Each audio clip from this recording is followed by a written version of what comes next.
ঋষি দুর্বাসা হিন্দু পুরাণের খুবই পরিচিত একটি নাম। পৌরাণিক ইতিহাসে প্রধান মুনিদের মধ্যে ঋষি দুর্বাসা অন্যতম, যার ভয়ানক রাগের কথা হয়তো সবাই জানেন।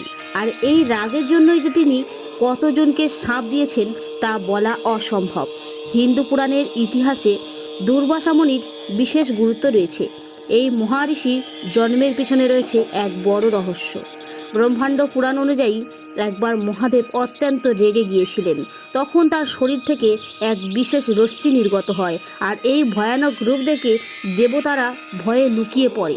ভগবান শিবের স্ত্রী পার্বতী এই দৃশ্য দেখে মহাদেবকে বলেছিলেন, আপনার এই রূপের সাথে বসবাস করা সত্যি অসম্ভব। তখন মহাদেব লজ্জিত হয়ে নিজের ক্রোধের দ্বারা সৃষ্ট রশ্মিকে পৃথিবীর বুকে পাঠিয়ে দেয়। সেই রশ্মি গিয়ে কৃতমণির পত্নী অনুসূয়ার গর্ভে স্থান নেয়। পরবর্তী সময়ে এই ভয়ানক রশ্মি থেকে এক পুত্র সন্তানের জন্ম হয়, যার নাম দুর্বাসা, অর্থাৎ যার সাথে বসবাস করা খুবই কঠিন, সেই হলো দুর্বাসা। ভগবান শিবের ক্রোধের অগ্নি থেকে সৃষ্ট হওয়ার জন্য দুর্বাসা মুনি অত্যন্ত রাগী প্রকৃতির ছিলেন। অল্পতে ক্রুদ্ধ হয়ে যাওয়া এবং যখন তখন অভিশাপ দেওয়া, এটাই হয়ে ওঠে দুর্বাসার প্রকৃতি। ফলে সংসারে সকলে তাকে সম্মানের চোখে নয়, ভয়ের চোখে দেখতেন। ভগবত পুরাণে দুর্বাসা মুনির এক প্রসিদ্ধ কাহিনীর উল্লেখ রয়েছে। পুরাকালে অম্বরীশ নামে এক রাজা ছিলেন, যিনি ভগবান বিষ্ণুর বড় ভক্ত ছিলেন। তার কঠোর তপস্যায় সন্তুষ্ট হয়ে বিষ্ণু তাকে শক্তিশালী সুদর্শন চক্র নিয়ন্ত্রণের ক্ষমতা দিলেন।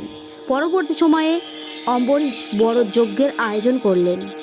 সেখানে সমস্ত বড় বড় মনি ঋষিরা উপস্থিত ছিলেন। ঋষি দুর্বাসাও সেখানে উপস্থিত ছিলেন। এই যজ্ঞের জন্য রাজা অম্বরীশ উপোস করেছিলেন।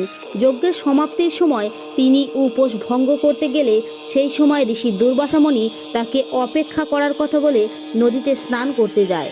অনেক সময় কেটে যাওয়ার পরও যখন ঋষি দুর্বাসা ফিরলেন না, তখন ক্ষুধায় কাতর অম্বরীশ অন্যান্য মণিদের অনুমতি নিয়ে শুধুমাত্র জল পান করলেন।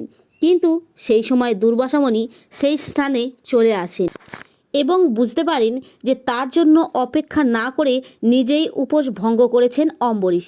এতে তিনি অত্যন্ত রেগে যান এবং তার এই তেজে এক ভয়ানক রাক্ষসীর সৃষ্টি হয়। তখন অম্বরীশ তার ক্ষমতাকে কাজে লাগিয়ে সুদর্শন চক্রকে আহ্বান করলেন। সেই ভয়ানক অস্ত্র এসে নিমেষের মধ্যেই রাক্ষসীকে হত্যা করে দুর্বাসা মুনিকে তাড়া করল। এর হাত থেকে রক্ষা পেতে প্রথমে দেবরাজ ইন্দ্র, তারপর ভগবান ব্রহ্মা এবং তারপর ভগবান শিব এবং সর্বশেষে ভগবান নারায়ণের শরণাপন্ন হলেন। কিন্তু কেউ তাকে রক্ষা করতে সক্ষম হলেন না। নারায়ণ বললেন, সুদর্শন চক্রকে এখন কেবলমাত্র অম্বরীশই আটকাতে পারে। তখন দুর্বাসা মুনি নিজের প্রাণ রক্ষা করার জন্য অম্বরীশের কাছে ক্ষমা প্রার্থনা করলেন। রাজা অম্বরীশ সুদর্শন চক্রকে ফিরিয়ে নিলেন। দুর্বাসা মুনির বিশেষ উল্লেখ রামায়ণ ও মহাভারতে রয়েছে। রামায়ণে লক্ষ্মণের মৃত্যুর পিছনে দুর্বাসা মুনির ভয়ানক ক্রোধ পরোক্ষভাবে সম্পর্কিত। মহাভারতে কুন্তিকে সূর্যমন্ত্র শিখিয়েছিলেন ঋষি দুর্বাসা, যা প্রয়োগ করে আরাধ্য সূর্যদেবকে সন্তুষ্ট করেছিলেন কুন্তি এবং এর ফলস্বরূপ মহাবীর কর্ণকে লাভ করেছিলেন।